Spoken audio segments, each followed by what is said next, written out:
Good morning, friends. Let's sing a morning song together. We're going to sing We Shall Be Known. And the lyrics will be projected up on the screen. If you're joining us online, they'll be in the chat. And we'll go a couple times through, and we've sung it several times for many years now. But if it's brand new to you, just join in. And when you feel comfortable, sing some harmony. I invite you to rise in body and spirit. And let's sing together.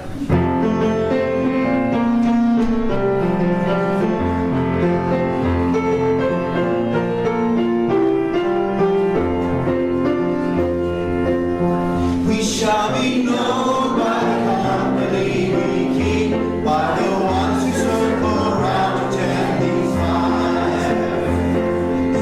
We shall be known by the ones who sow and reap the seeds of change, a life from deep within this earth. It is time now, it is time now that we thrive. It is time we lead ourselves into the way.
Good morning.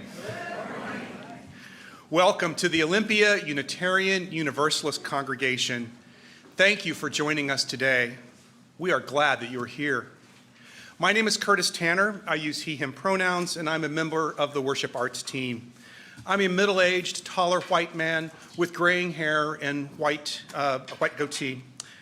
Leading worship with me today is our minister, the Reverend Mary Gear, Troy Fisher, our music director, and Sara Lewis, the Director of Community and Faith Development. Our community envisions an interconnected world that is loving, just, and healthy. We commit to live out our mission to welcome, wonder, embrace, and empower, bridge, and become. You are welcome here just as you are.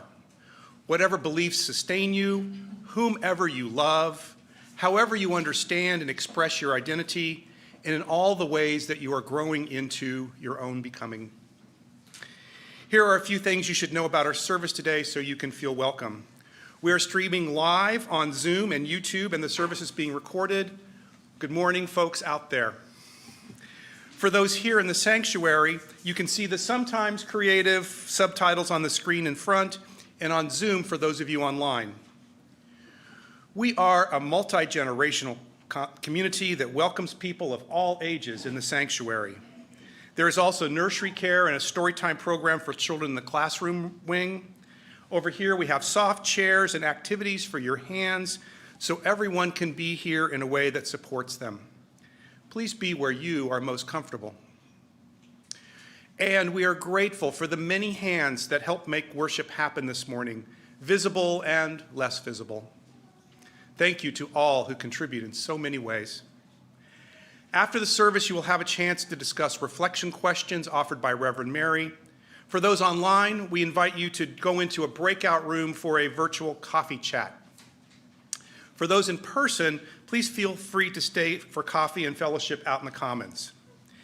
And at 12:15 today, please join us here in the sanctuary or back on the main Zoom room for a forum on hope and grief. Join Reverend Mary and Reverend Sara for an overview of the OUUC offerings this year to help us be together and whole in these challenging times. Each week, we will highlight an opportunity for engagement here at OUUC. This week's opportunity is the Books, Brownies, and Beans book sale. You try to say that. The sale will be on October 24th and 25th, just about a month away. Now is the time to collect books and bring them in, and to sign up and volunteer in the many ways that the event needs your support. We're also signing up people to entertain in the bistro on Saturday. See the display in the Commons after worship to learn more about and volunteer. Our new Drop-In Souls Matter group, which is a discussion and reflection group exploring the spiritual theme of the month, will meet this coming Thursday, September 18th at 6:30, following the community dinner. The theme for the month of September is Building Belonging. Our next Thursday evening class for children, ages 5 to 11, will be starting the following Thursday, September 25th, and will run for 8 weeks on Thursday evenings from 6:30 to 7:30, following the community dinners. The class is Lessons of Loss, a class about change, loss, death, and grief. For registration or questions, please contact our RE assistant, Anissa Bentlamsani. This morning between services, we took a group photo on the church steps to share with those people of our partner church in Kisholimos. For those of you online, if you turn the camera on towards the end of our service today, our tech team will snap a screenshot to share as well. Whew, there are many things happening here at OUUC. Check out the Tuesday electronic update or website for the most update information. As we enter into this time of worship, we invite you to open your heart and your mind to the possibility of transformation in this sacred gathering of beloved community. It is good to be together.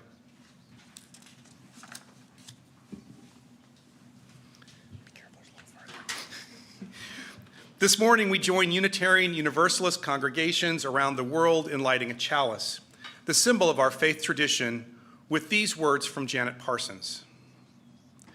The flame of our chalice this morning is a symbol of the warmth and brightness of our connections. The flame lights our way back together again from our separate summers, and it lights our way forward into this new church year of promise and renewal.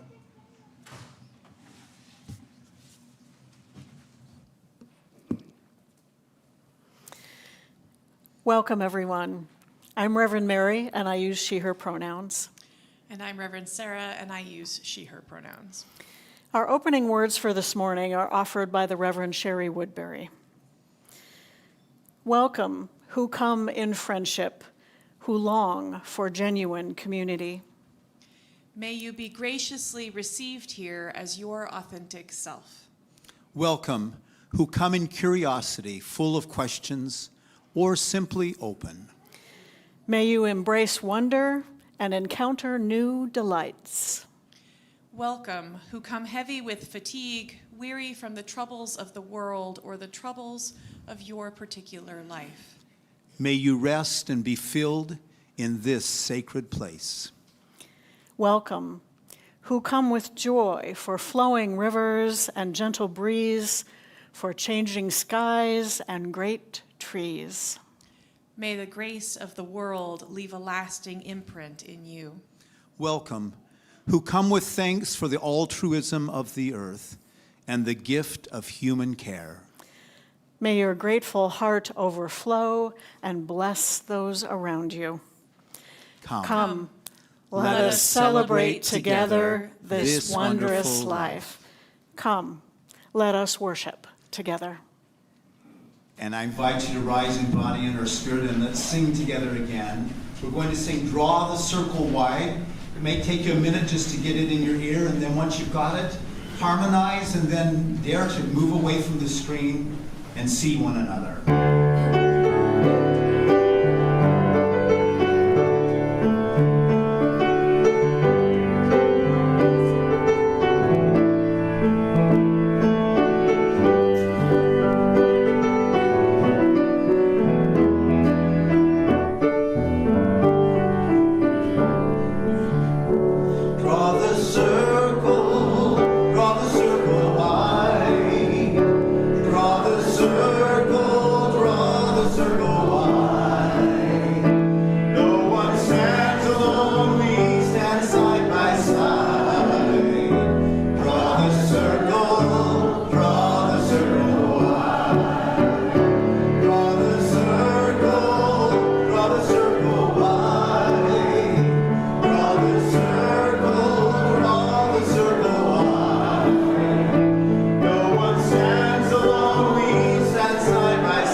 that screen. Here we go. Draw the circle wide, draw it wider still. Let this be our song. No one stands alone, standing side by side. Draw the circle wide. Draw the circle, draw the circle.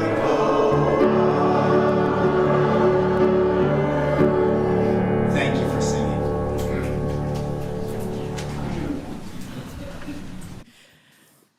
So the story that I have for you today is called Butterfly Boy. It's about a young boy named Emiliano and Abuelo, his grandfather. Now, Abuelo had had a stroke, and Mama and Papa said that Abuelo couldn't move or really communicate anymore. But Emiliano didn't find that true, because Emiliano knew Abuelo so well that just by looking into Abuelo's eyes, Emiliano could tell when Abuelo was smiling with his eyes or when he was upset about something. And every day, Emiliano would wheel Abuelo outside into the yard, and they'd sit together, and Abuelo's eyes were smiling. And as it became summer, and they had this practice of spending time in the yard together every day, one day Emiliano noticed that Abuelo was looking very intently at something across the yard by the garage. And when Emiliano looked to see what it was that had caught Abuelo's attention, it was butterflies. Crimson and brown and black, and they just fluttered around and all over the side of the bright white garage. And day by day, they kept coming back. These butterflies just loved this spot. And Emiliano and Abuelo loved watching them. In fact, Emiliano discovered that if he was very slow and careful and didn't make any sudden movements, that he could come and stand right near the butterflies. And they would even come and just land on his head or his clothes. And that's when his neighbor, Mrs. Salazar, started calling him Butterfly Boy. Now, as the year went on and it became colder, the butterflies left. And now they just watched leaves falling in the yard. And then as it became colder still, Emiliano rolled Abuelo to the window instead, and together they watched the snowflakes fluttering. And then one day at school, Emiliano made a discovery. And he came home with a library book, very excited to share it with Abuelo. "Look," he said, "I found our butterflies in this book. They're called red admirals, and it says here that they're attracted to bright white surfaces. They're hibernating right now, but when it gets warmer, they'll come back, and we can see them." And Emiliano read that whole book about butterflies to Abuelo as they waited and anticipated their butterflies. Finally, the day came that Emiliano noticed a couple butterflies across the schoolyard at school. They were back. He raced home that day, excited to tell Abuelo. But when he got there, Abuelo was sitting on the porch, and Emiliano could tell right away that Abuelo was upset about something. His eyes were very upset, and his good hand was pointing at the garage, where Papa had just finished painting it blue to match the house. "No, Papa, stop!" yelled Emiliano as he wheeled Abuelo down the ramp and into the yard. "You can't. You have to paint it back again." Now, Papa had just finished a whole day of painting the garage, so you can imagine his reaction. "Paint it back again? I just finished it. What are you talking about?"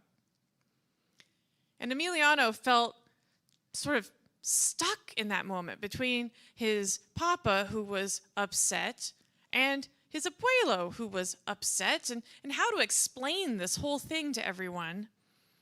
And then he noticed the laundry hanging on the line to dry, and his bright white Sunday best shirt hanging there. And so he went and he just put on the shirt. And then he stood in the middle of the yard. He had to stand for a little while. It was a little awkward. But he stood there very still.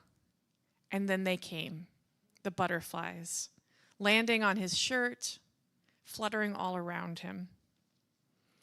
And without moving his head so he wouldn't scare the butterflies, Emiliano swiveled his eyes to look at Abuelo, and he could see that Abuelo's eyes were smiling.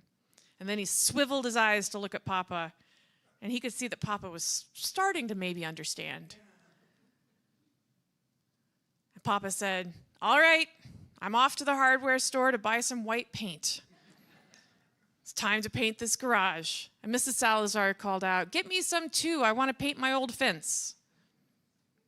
And Emiliano and Abuelo smiled at each other with their eyes, there with their butterflies.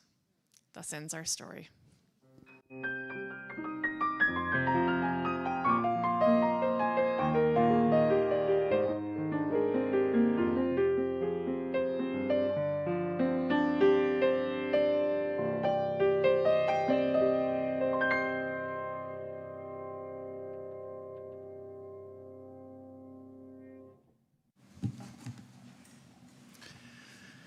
Our monthly worship theme for September is Building Belonging.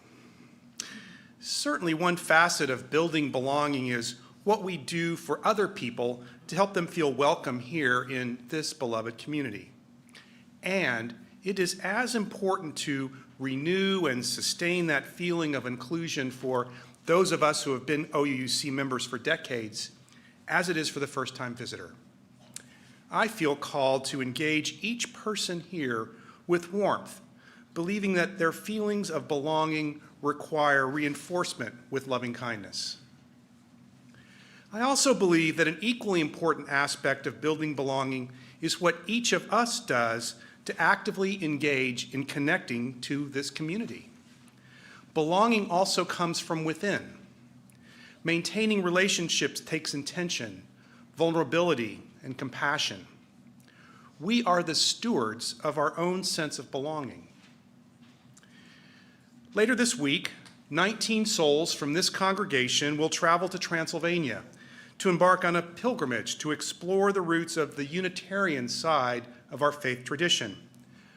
Our tour is being organized by the Hungarian Unitarian Church and will visit sites of historic significance dating back to the 1500s, from which our modern Unitarian Universalist theology has evolved. Our 10-day pilgrimage will also include a 4-night stay in the family homes of members of our partner church in Kisholimos.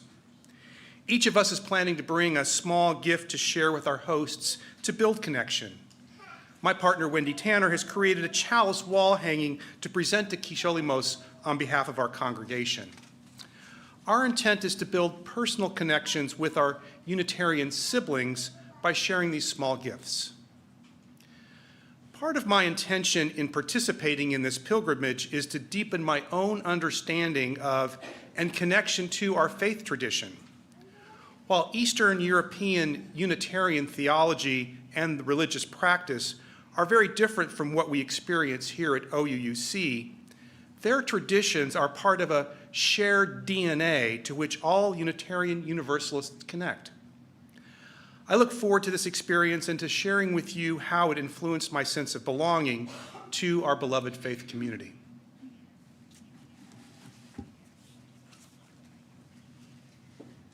I'd like to invite all those who will be traveling to come forward so that we can see you and offer you our blessing.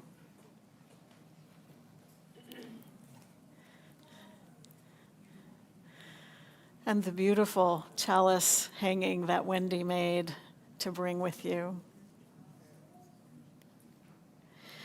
Now we know that not everyone could be here to receive the blessing this morning, and some came for the first service. And we just want to acknowledge that we extend our love and care to everyone who will be traveling, including the other Unitarian Universalists that you will connect with from Salem, Oregon, Corvallis, Oregon, and Ann Arbor, Michigan. It's a large group that's going. You will travel far from here to a place that is so important to our faith tradition. May your travels be smooth, and may your experience go deep. You travel with the love of this community, and you carry our love to our partner church in Kisholamos. We can't wait to hear about the adventures that you are going to have as you travel. We send you on your way with this affirmation from the Reverend Eric Williams. Blessed is the path upon which you travel. Blessed is the body that carries you upon it. Blessed is your heart that has heard the call. Blessed is your mind that discerns the way. Blessed is the gift you will receive by going. Truly blessed is the gift you will become by taking this journey. Will you please remain here as we sing our blessing to you?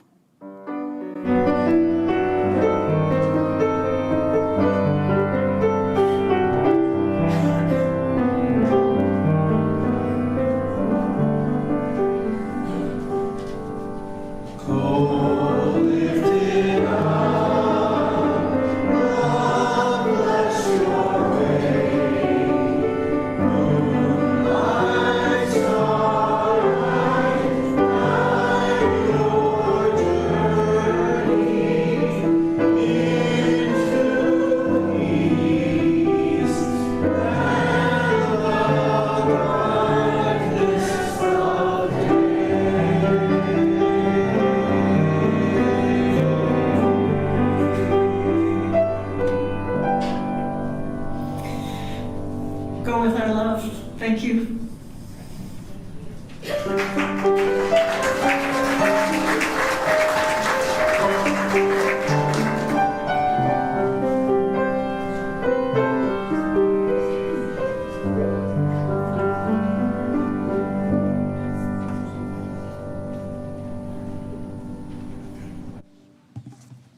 Thank you for that blessing.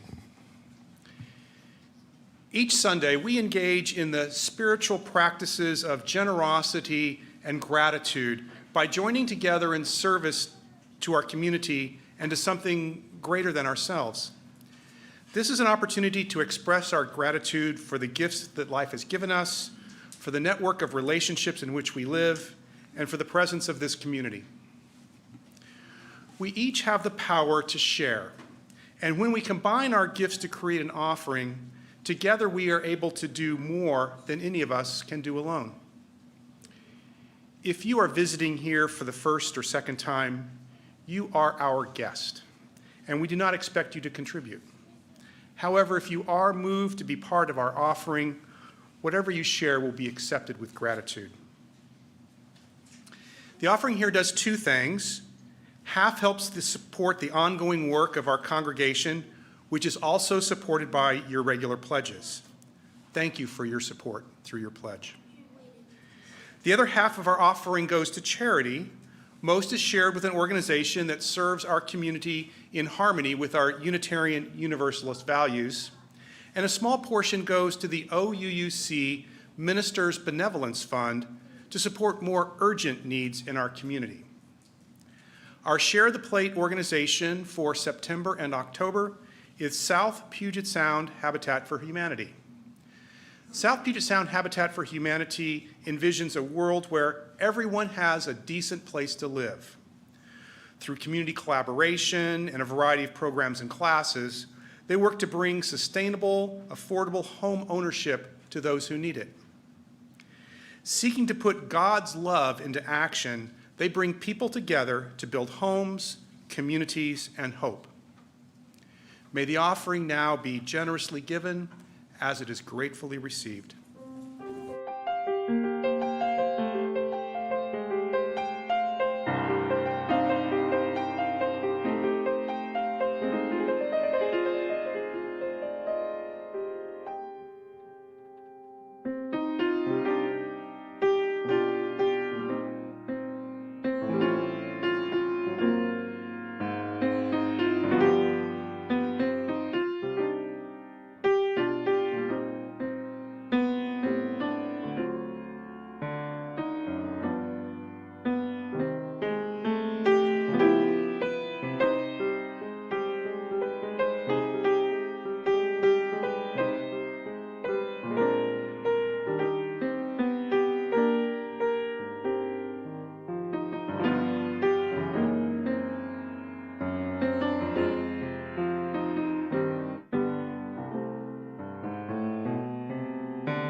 Thank you so much for your generosity in all the ways you share your many gifts.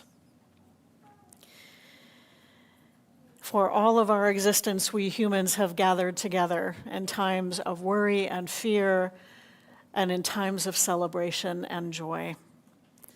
This morning, we gather together to bring all that is on our minds and in our hearts. And if you're like me, those things are pretty full right now.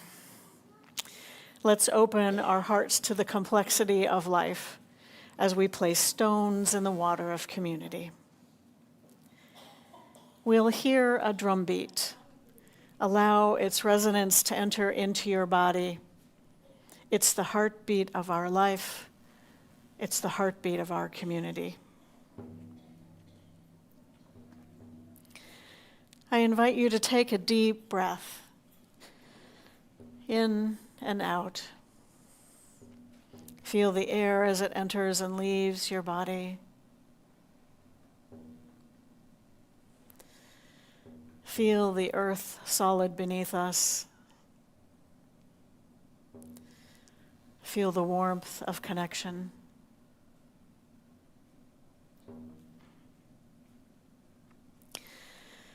As we open our circle wide, I invite those on Zoom to share from your heart by entering in the chat.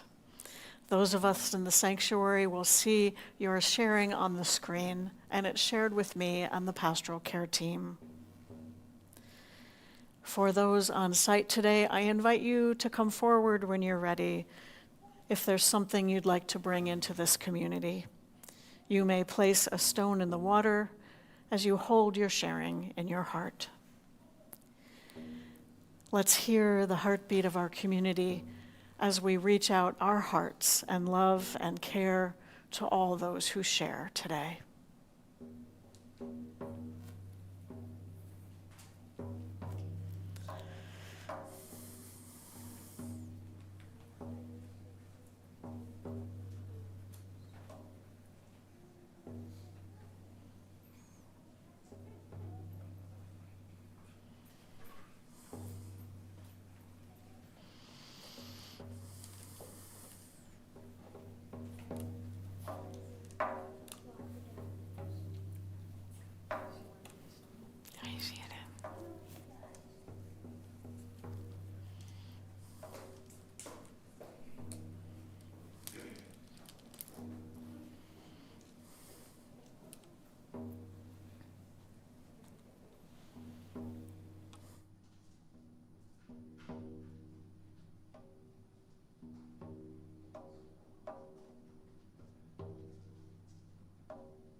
We'll place a stone in the water for all that has been shared online, shared from the heart. And one more stone placed in the water for all that we hold in our hearts and that remains unspoken.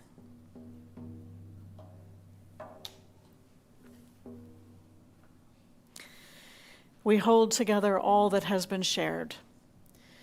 May you feel yourself witnessed. May you know that you are loved.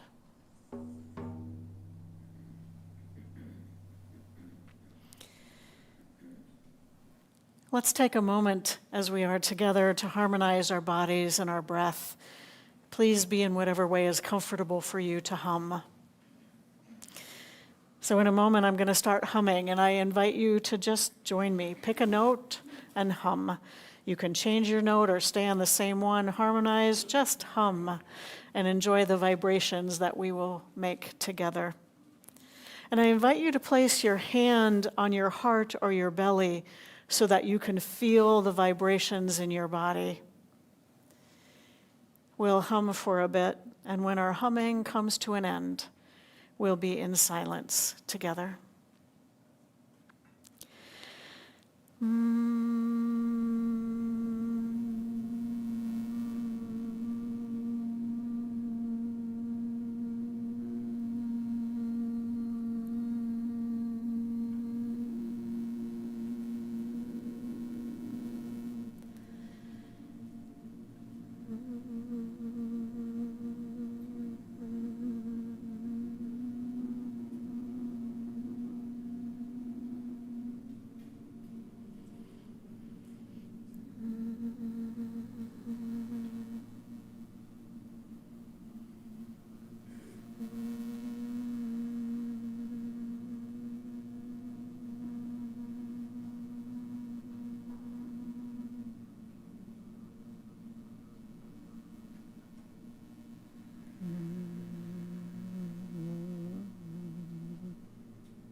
I invite you to remain seated, and let's sing this chant together. Be still and breathe.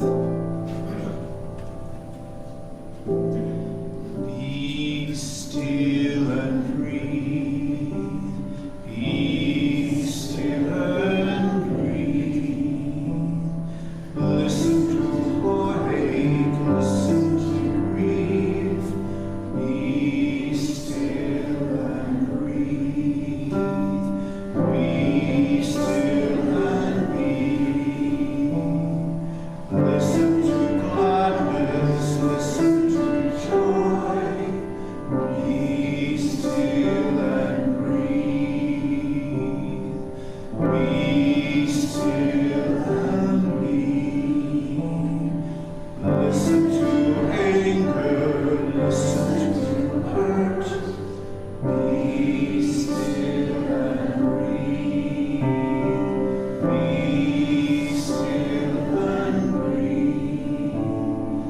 Listen to beauty, listen to grace. Be still and breathe. Be still and breathe. Listen to you, listen to me. Be still and breathe. Be still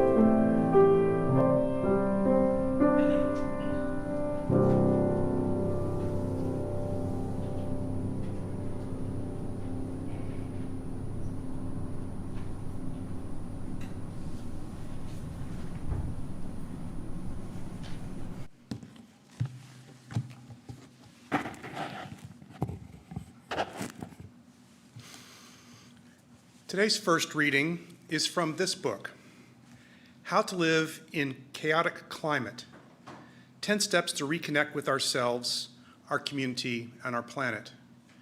This book is available for purchase in the lobby and will be the focus of a future congregational shared reading. The book's author is Laura Schmidt, co-founder of the Good Grief Network, an emotional support group for eco-anxiety and climate grief. As the great unraveling occurs, we're plummeted into a time of liminality, a period that is unrecognizable to us.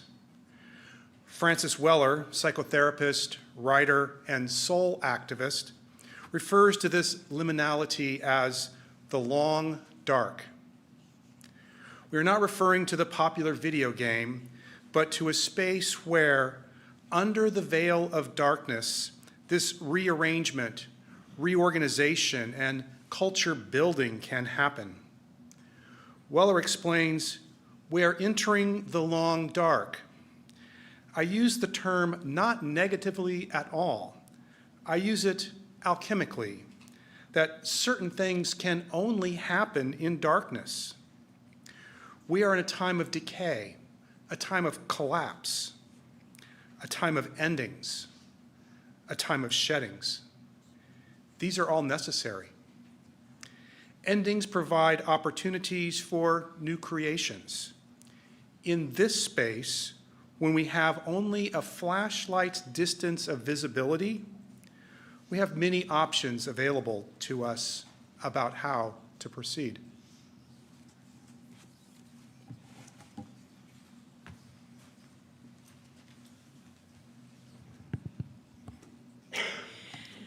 Have you ever been really lost? Like in the middle of nowhere, not sure if you'll find shelter before night. That kind of lost. I've been lost a few times on long road trips and felt like my way out wasn't a given. One time, my ex-husband and I thought that we could read a map well enough to choose a shortcut through the panhandle of Oklahoma. And we found ourselves on a dirt road going nowhere.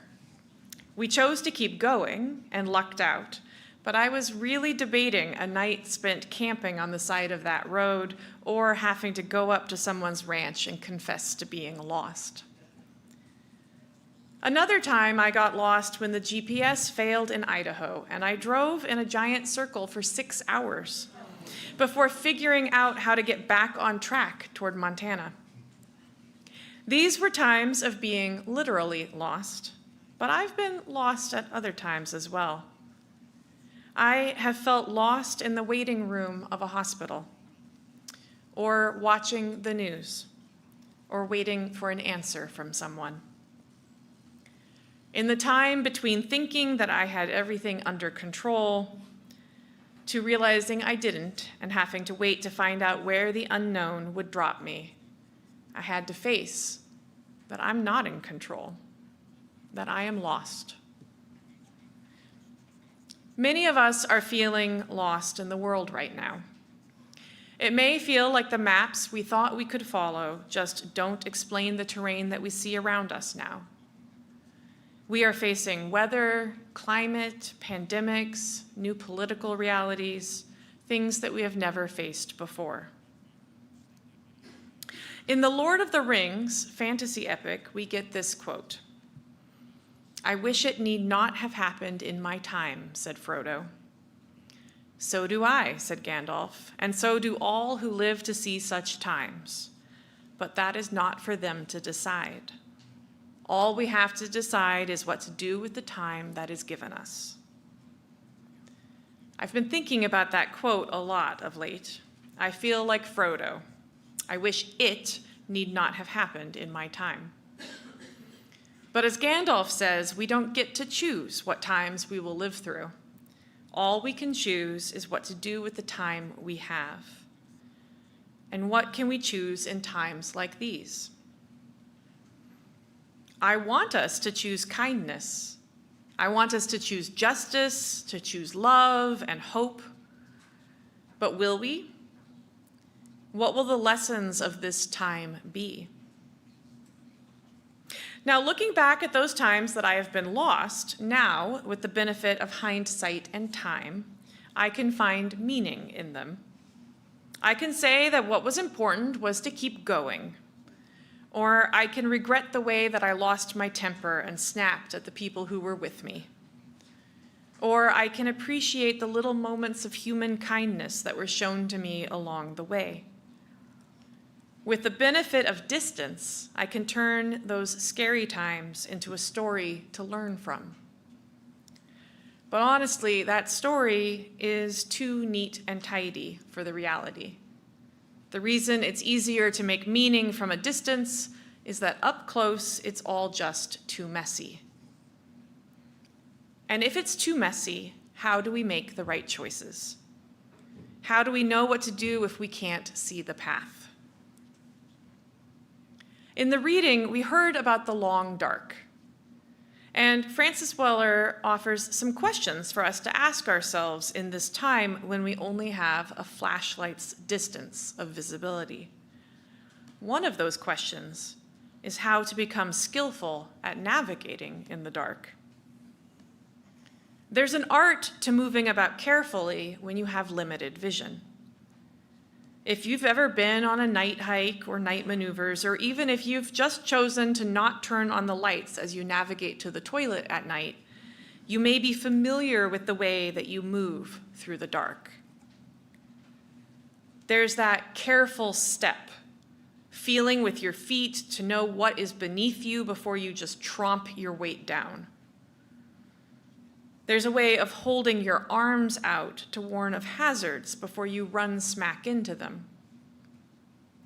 And there's the realization that you can actually see and sense far more about the world around you and your relationship to other beings and objects in it than you gave yourself credit for.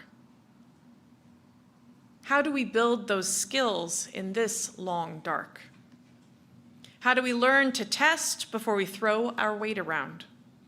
Or learn to extend ourselves so that we can be warned of dangers before we smack right into them? How do we come to sense the world in shades of gray? My answer to these questions, which I've spoken about before, is to become more comfortable with uncertainty and vulnerability. It's to realize that none of us have ultimate control. We'll all make mistakes. Ultimately, we may be hurt in the process. We are going to bump into things, sometimes very painfully. And yet we keep moving forward anyway.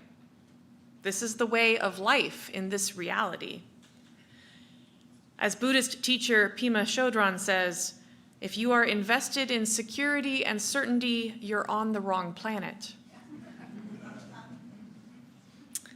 And there are examples of people, organizations, movements, and more that are moving forward even in these dark times and even without control or certainty. There are communities forming to meet new needs. There are networks helping keep people safe. There are people resisting harm and more. Sometimes we know these stories and sometimes we don't, but it is happening all around us and all around the world. There are people who wish that they were not this time, who wish this wasn't the time they were given, and yet they are doing the best they can with what they have been given. A young Gen Z activist that I spoke with this week told me that, sure, they wish this wasn't the reality of their generation, but they also wouldn't want this to happen to their children or grandchildren either. So if someone must fix things, then it can be the people now. They embrace the idea that if this is the existential threat of their time, then their generation can also be one that meets the challenge and helps to maybe shape a better future. In these dark times, they embrace their role in working to cultivate another way. Laura Schmidt, author of our reading and one of the creators of the Good Grief Network, calls this a heart-centered revolution. It's a revolution that centers relationships, connectedness, and love during times of suffering and disconnection. She writes, "The heart-centered revolution is brought by our inner equanimity and our love for each other, ourselves, and our planet as a whole." It's the adventure of embarking on this heart-centered revolutionary wander in the dark that I'm placing my hope in. Even if we stumble, there's still hope to keep us going. And I find meaning in the idea that even as some things fall apart, other new structures and ideas and ways of being are being cultivated. We may be wandering, but we're not truly lost.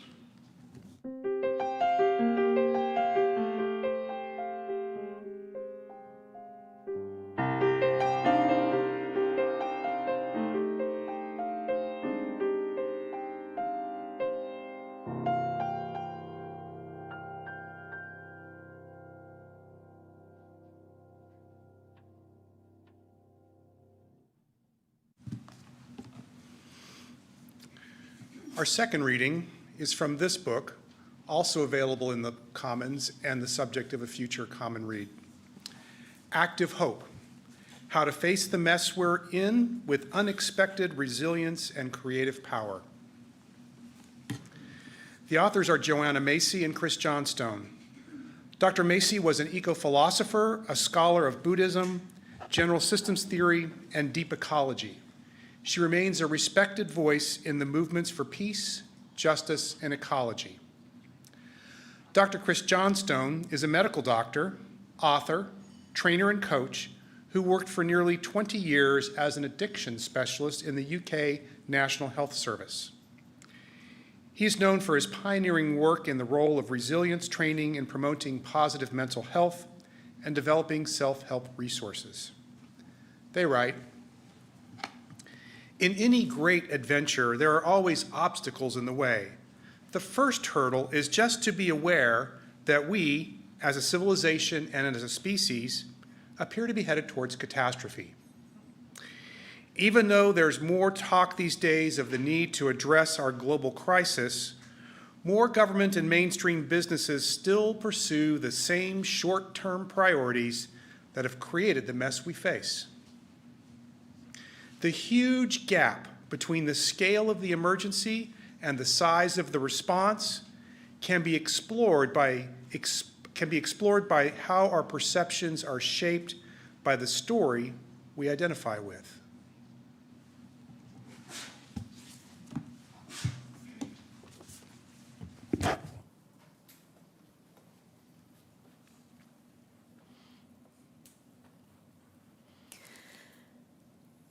The geology of eastern Washington is known for its deep canyons, pockmarked buttes, and arid climate. Some call it the Scablands.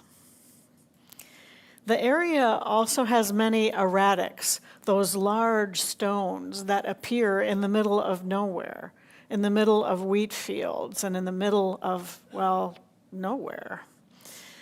This is the landscape that my husband and I visited over Labor Day weekend when we went to the Grand Coulee Dam, and that I spoke about in our service last Sunday.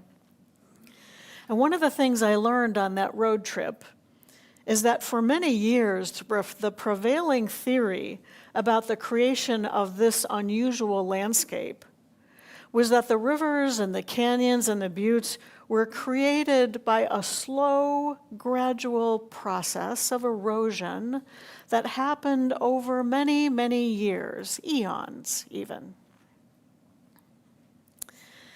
It was in the 1920s that geologist J. Harlan Bretz proposed the theory that the geology of eastern Washington, as well as Montana, Idaho, and Oregon, was formed by a flood of biblical proportions.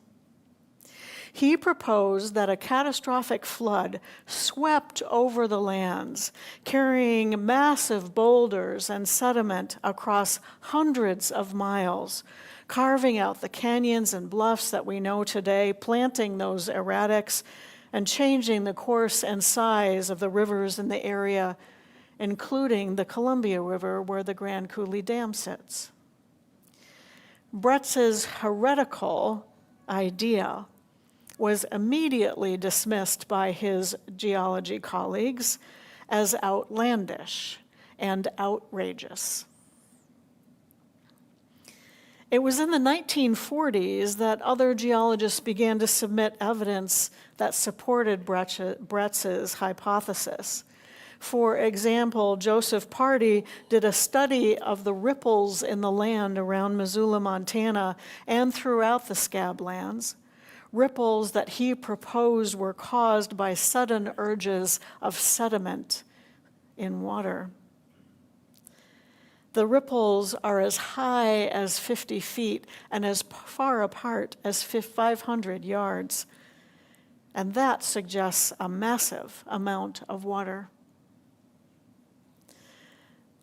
And it was finally the satellite imagery done in the 1970s that confirmed Bretz's theory, making the Missoula floods the prevailing theory about the creation of what we see in the eastern part of our state today. This is a tale about how our perceptions and actions are shaped by the story that we identify with. It took decades and the accumulation of a massive amount of scientific evidence to change the story of how the Scablands were created. And even then, it was not an easy paradigm shift. The story that we tell is important. In their book, Act of Hope, from which our second reading was taken, Macy and Johnstone suggest that there are 3 stories that are currently active in our culture right now: the Great Unraveling, Business as Usual, and the Great Turning. Now, you probably have a sense of the Great Unraveling right now if you pay any attention at all to the news. Everything seems to be coming apart, even things that we thought we could count on, like democratic values and a social safety net. Macy and Johnstone write of the unraveling of ecosystems across the planet as we experience more species extinction and climate chaos with extraordinary weather events. The Great Unraveling is caused in part by the second story, Business as Usual. This story is based on the idea that there is no reason to change how we live. Everything is just fine. That unlimited growth is how we get ahead as a nation and as individual, and that endless growth and expansion is actually possible and sustainable. This business as usual story is what's driving the current national government, which seems to have no awareness at all of the Great Unraveling and the impact on people and on all life. The third story that Macy and Johnstone write of is the Great Turning. And that's something that we sang about as we started our worship today. In this great turning we shall learn to lead in love. The Great Turning is a story of defending the social and ecological fabric of the world. It's a story about activism for justice and the preservation of all life, all life. It means reinventing how we do things and developing systems and structures that support the flourishing of all life. Now, all 3 of these stories are at play in our nation and in our world right now. And which story we identify with will determine how we act. Because stories are made real by our choices the choices that we make, and the actions that we take. To discern which stories we want to support and act on, we turn to our values, our beliefs. Ministers use the term theology. Now, as I see it, there isn't much in the story of business as usual that is supported by our Unitarian Universalist values. I believe that our UU values of interconnection, justice, transformation, and love support acknowledging that the great unraveling is happening and supporting all life that is affected by that unraveling as we work toward a great turning. Now, a wise woman once told me that when we're stuck in a story and we can't seem to break out of it, it helps to either zoom in or zoom out. Now, zooming in means getting local, getting proximate, as activists say, paying attention to the details of what is near us. It was the geologists who got down in the dirt and looked at the ripples in the land that helped find the evidence to change the story about a great flood that helped form Eastern Washington. And zooming out means getting up high for a perspective to see far and wide across the landscape. It was the satellite photos of the Pacific Northwest that helped change the story of how our land was affected and shaped. So this year, we are going to invite you to engage with the two books that Curtis mentioned and that we offered readings from today. We think that they can help give us a framework, a story, so that we can make meaning of this historic time.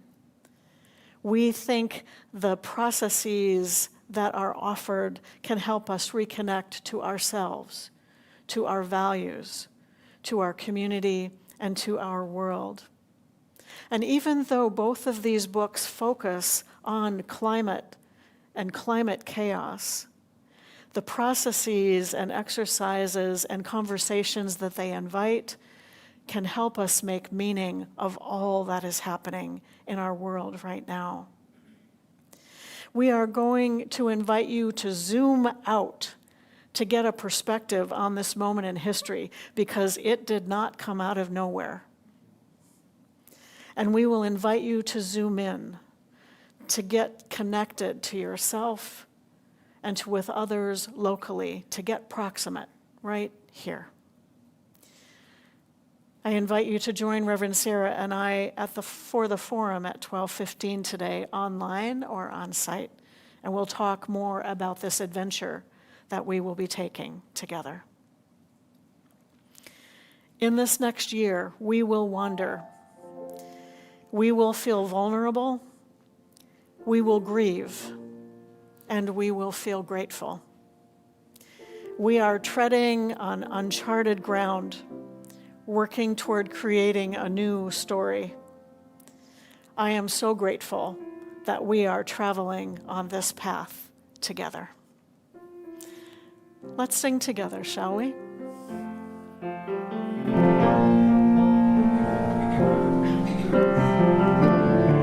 invite you to rise in body and in spirit.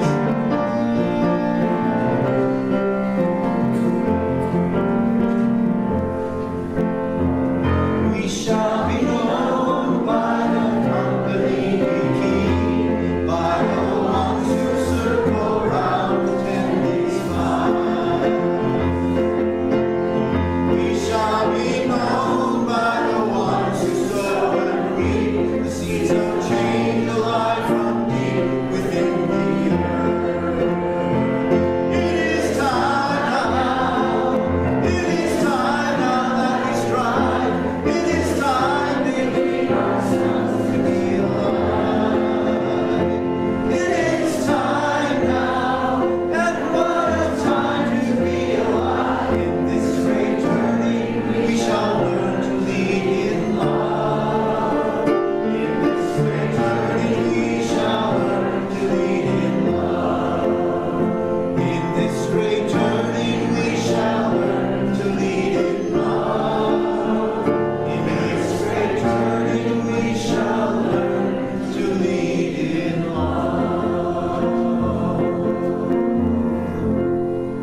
quick reminder for those of you online, if you want to be included in the photo that will go to Kisholamos with our pilgrims, be sure to turn your camera on and stay on the screen so our tech team can take a screenshot. Our chalice is extinguished, and so our closing words today are from the Reverend Dr. Kendall L.R. Gibbons. There is finally only one thing required of us. That is to take life whole, the sunlight and the shadow together, to live the life that is given us with courage and humor and truth. We have such a little moment out of the vastness of time for all of our wonderings and our loving. Therefore, let there be no half-heartedness. Rather, let the soul be ardent in its pain, in its yearning, and in its praise. May you go with joy, go with commitment, go with love.